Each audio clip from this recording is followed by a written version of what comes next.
Wakil Bupati resmikan Samudra UMKM, dorong pengembangan ekonomi lokal.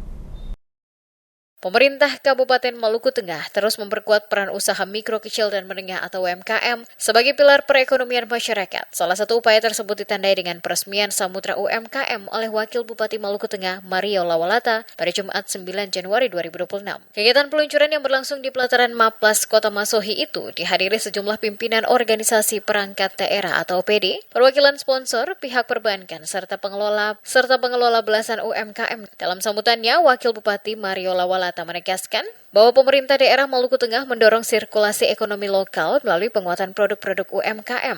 Menurutnya, kolaborasi dengan Samudra UMKM merupakan langkah strategis untuk mengembangkan usaha kecil di Kota Masohi. Mengingat Samudra UMKM memiliki pengalaman di bidang bisnis, ia berharap pengalaman para pebisnis yang tergabung dalam Samudra UMKM dapat dibagikan kepada para pedagang kecil agar mampu meningkatkan daya saing usaha. Selain itu, Mario juga meminta dukungan pihak perbankan khususnya dalam hal permodalan usaha. Mario mengingatkan agar lembaga perbankan tidak mempersulit masyarakat yang ingin membuka usaha. Ia juga menekankan pentingnya penggunaan dana bantuan sesuai dengan peruntukannya.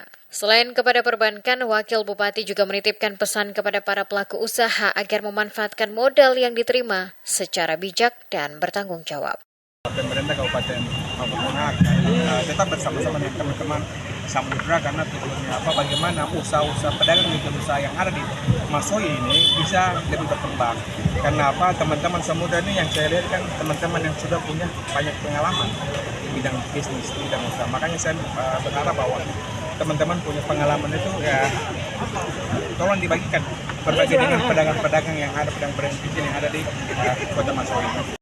Sebagai informasi, kondisi ekonomi Maluku Tengah pada 2025 menunjukkan fluktuasi inflasi, dengan beberapa bulan mengalami deflasi seperti pada Agustus 2025.